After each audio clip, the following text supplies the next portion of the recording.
राजधानी दिल्ली में एमसीडी चुनाव का में कुछ ही वक्त बचा है। अगले साल मार्च और अप्रैल में निगम के चुनाव कराए जाने हैं। चुनाव को लेकर आरोप प्रत्यारोप का दौर भी शुरू हो चुका है। चुनाव से पहले आम आदमी पार्टी हर मुद्दे पर बीजेपी को घेरने में कोई कसर नहीं छोड़ रही। आम आदमी पार्टी हर मुद्दे पर बीजेपी शासित एमसीडी पर हमलावर है, चाहे वो कूड़े का मुद्दा हो या कोई और। दिल्ली के सत्ताधारी आम आदमी पार्टी निगम में शासित बीजेपी पर एमसीडी के 10 अस्पतालों को बेचने का आरोप लगा रही है। आम आदमी पार्टी ने अब निगम चुनाव से पहले एक नया मुद्दा छेड़कर राजनीतिक हलचल मचा दी है। आम आदमी पार्टी का कहना है कि एमसीडी में बैठी बीजेपी हर काम में फेल हो गई है। बीजेपी को यह पता चल चुका है कि एमसीडी से उसकी अब विदाई होने वाली है और इसलिए बीजेपी एमसीडी की संपत्ति को औने पौने दामों पर बेचकर भागना चाह रही है।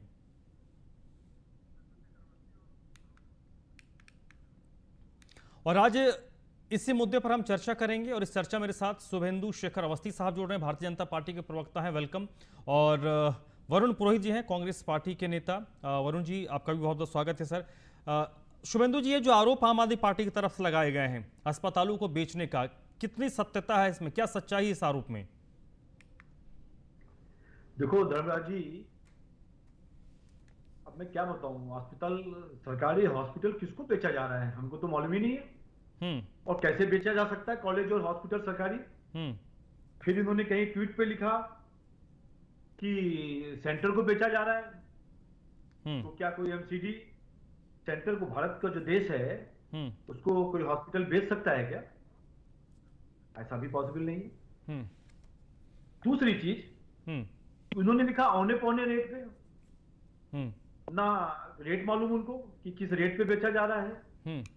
अरे साहब, इन्होंने खाली नए तरीके में इन्होंने लिखा कि 10 हॉस्पिटल, अभी प्रवक्ता आए नहीं उनके, मतलब मैं उनसे ही पूछता कि 10 कौन से हॉस्पिटल हैं, शायद नाम भी नहीं मालूम होगा।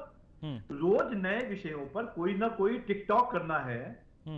कभी लिबर्टी सिनेमा वाले मैटर को उठाना है। आज हमने, परसों मैंने वहां पे प्रेस कॉन्फ्रेंस करी, जिस दुकान को वो 35 करोड़ की बता रहे थे, वो 1.5 करोड़ में अवेलेबल है। आपके चैनल पे धर्मराज जी, आज से 4 दिन पहले हम लोग लड़ रहे थे कि 100 गज की जमीन वो 32 करोड़ की है, तो इन्होंने ऐसा कैसे बेच दिया। तो ये उनका झूठ का बहुत बड़ा पुलिंदा है। दिल्ली में रोज नया चीज डालते हैं। और दूसरी चीज, इसमें लिखा हो हम भाग रहे हैं कहीं, तो हम भाग के कहां जाएंगे? चलिए ठीक है शुभेंदु जी। मनोज त्यागी जी फोन लाइन पर जुड़ चुके हैं, लाइव नहीं आ पाए, फोन लाइन पर जुड़े हुए हैं आम आदमी पार्टी के नेता मनोज त्यागी जी। भारतीय जनता पार्टी ये सवाल पूछ रही है कि कौन कौन से अस्पताल भारतीय एमसीडी बेच रही है और कितने दाम में बेच रही है, क्योंकि वो आरोप ये लगा रहे हैं कि आपने जिक्र किया है कि औने पौने दामों में बेचा जा रहा है। देखिए, औने पौने दामों की शुरुआत तो इन्होंने यहाँ से कर ही दी है। नॉवेल्टी सिनेमा को ये कह रहे हैं कितने गज का है, एक दुकान है 34 करोड़ की बेच दी। अरे नॉवेल्टी सिनेमा कितनी बड़ी जगह है, आपको जानकारी होगी शुभेंदु जी। बिल्कुल मालूम है मेरे को, इसीलिए मैं पूछ रहा हूँ। नॉवेल्टी सिनेमा के मुद्दे पर डिस्कशन कर चुका हूं मैं। नहीं, नॉवेल्टी सिनेमा पर नहीं। ये बताइए मनोज त्यागी जी, अस्पताल एमसीडी बेच रही है, कौन कौन से अस्पताल बेच रही है? नहीं, तमाम हॉस्पिटल की बात है। मेडिकल कॉलेज, कौन सा मेडिकल कॉलेज है? उत्तरी दिल्ली नगर निगम के अंदर 10 अस्पतालों को बेचने की तैयारी है। कौन सा नाम बताओ ना, मैं भी नोट कर लूं। अरे आपको तो जानकारी होगी, नगर निगम के अंदर आप किस लिए जानकारी है ना, आप देखिए ना, आपने लगाया है। मेडिकल कॉलेज, कौन सा मेडिकल कॉलेज है आपके पास? नगर निगम के पास एक ही मेडिकल कॉलेज है। तो कैसे? एक है, हाँ बताओ ना, नाम बताओ कौन सा है? मेडिकल कॉलेज कितने मेडिकल कॉलेज के लिए? नगर निगम के पास कितने मेडिकल कॉलेज है आपके पास? तमाम जानकारी है। दिल्ली सरकार एक तरफ अस्पताल खोलने की बात थे। शुभेंदु जी प्लीज सुन लीजिए, प्लीज सुन लीजिए। मनोज जी, मेरे को नाम बता दो आज। मैं आपको बता रहा हूँ मेडिकल कॉलेज कितने हैं आपके पास। नाम जब पूछे, जब बहुत सारे हों, आपने सब कुछ तो पट्टे लगा दिया है। तमाम दिल्ली की एमसीडी गिरवी रखने का काम आप लोगों ने कर दिया है। और आज जब कर्मचारियों की तनख्वाह नहीं दी जा रही, तो आप ये समझ, आज तो झूठ मत बोलो। नहीं, हम झूठ नहीं बोल रहे। आप एमसीडी की तमाम प्रॉपर्टी को बेच रहे हैं, बिल्कुल झूठ बोल तमाम प्रॉपर्टियों को बेच करके आप इनकी तनख्वाह देने का काम कर रहे हैं। तनख्वाह तो दीजिए, लेकिन क्या इसका मतलब होने जवाब दो, किसको बेच रहे हैं? आपने 34 करोड़ में, अभी सब चीज सामने आएगी। आप हॉस्पिटल कह रहे हैं ना, हॉस्पिटल भी सामने आएंगे, मेडिकल कॉलेज भी सामने आएगा। मेरे एक भी प्रश्न का जवाब दे दो आप, जो कहोगे वो वहां जाऊंगा। आपको 10 हॉस्पिटल के नाम नहीं मालूम, ऑपोजिशन में हम बैठे हैं, शुभेंदु जी, ऑपोजिशन में हम बैठे, सवाल हम पूछेंगे, जवाब आप दीजिए। अरे आप करोड़ का आपने नॉवेल्टी फिल्म। चलिए ठीक है, एक शुभेंदु जी एक मिनट, मनोज त्यागी जी एक मिनट, वरुण पुरोहित मेरे साथ जुड़े। वरुण पुरोहित जी, इस तरीके के आरोपों में आपकी पार्टी को कितनी सत्यता लगती है? कौन सच बोल रहा है, कौन झूठ बोल रहा है? क्योंकि विपक्ष में आप भी हैं, तो ऐसी चीजों पर आप लोगों की भी नजर रहती होगी। एक और आरोप आम आदमी पार्टी की तरफ से एमसीडी शासित भारतीय जनता पार्टी पर लगाया गया है कि अस्पताल बेचने की तैयारी है या फिर अस्पताल बेचे जा रहे हैं। इस झगड़े पर कांग्रेस का कमेंट क्या है? देखिए, आपने बताया सौरभ भारद्वाज जी ने पीसी करी, आम आदमी पार्टी ने आरोप लगाए भारतीय जनता पार्टी पे एमसीडी हॉस्पिटल्स बेच रही है। तो इन्होंने अगर हॉस्पिटल्स बेचने का आरोप लगाया तो इनको कोई तथ्य आधारित कोई कागज या कोई पेपर कटिंग ऐसी कोई पत्रकारों ने कोई निकाली हो चीज, वो चीज देते, वो तो कोई पेश कर नहीं पा रहे। हो सकता है त्यागी जी ने नहीं संज्ञान में लिया हो, नहीं इसको स्टडी किया हो, लेकिन अब इनके नेता ने आज पीसी करी है तो इनके पास नॉलेज होनी चाहिए थी। 10 अस्पताल बेच रहे हैं, कौन से बेच रहे हैं वो बताते, कितने को बेच रहे हैं, क्या कर रहे हो, प्रोसीजर बताने चाहिए। अब असली बात क्या है, इंडिया फॉर सेल चला हुआ है, बीजेपी की सरकार हो कोई सरकार। मैंने आपको हमेशा कहा, चुनाव आते ही नेताओं वाली वोट बैंक और पैसों का ध्यान आता है, हर कोई पार्टी हो। हम तो विरोध करते हैं। आप केजरीवाल जी ने निजीकरण का विरोध किया क्या? पिछले 1 साल का कोई स्टेटमेंट, प्रेस कॉन्फ्रेंस बताओ। अभी पूरी सूची निर्मला सीतारमण जी ने जारी करी कि ये हम विनिवेश करेंगे या सेल करेंगे, कोई भी शब्दों का उपयोग कर लीजिए। केजरीवाल जी ने विरोध किया क्या निजीकरण का? एक बार भी निजीकरण का विधानसभा में कोई प्रस्ताव पारित किया क्या? कोई निजीकरण का विरोध नहीं कर रहे हैं, डुप्लीकेसी अपना रहे हैं, जनता को पागल बनाने का काम है। अगर एमसीडी बेच रही थी, आप न्यायालय में चल जाइए, विधानसभा में। मतलब कांग्रेस पार्टी ये कह रही है कि आम आदमी पार्टी जब इस तरीके के आरोप लगा रही है तो कुछ डॉक्यूमेंट्स को लेकर उनको फ्रंट में आना चाहिए था, क्योंकि डॉक्यूमेंट कुछ है नहीं, अस्पतालों के नाम नहीं। ठीक है, शुभेंदु शेखर अवस्थी साहब, उनके आरोपों से इतर, क्योंकि आरोप जब निकले हैं तो एक सवाल मेरा भी है कि क्या इस तरीके से एमसीडी कोई प्लानिंग कर रही है कि किसी अस्पताल को पीपीपी मोड पे दिया जाए? क्योंकि अगर पीपीपी मोड पे भी अगर आप देते हैं तो इस तरीके के आरोप लगते हैं कि आप बेचने की कोशिश कर रहे हैं, आपकी ऐसी कोई प्लानिंग है। क्या ऐसा कोई प्लान है एमसीडी का? सौरभ जी ने जो सेंटेंसेस यूज किया है अपने ट्वीट पे, उस पे उन्होंने लिखा है कि दिल्ली की एमसीडी सरकार दिल्ली के 10 हॉस्पिटल को सेंटर को बेचकर औने पौने रेट पर भागना चाहती है। ये चारों शब्दों में कहीं भी कोई सत्यता नजर नहीं आती है।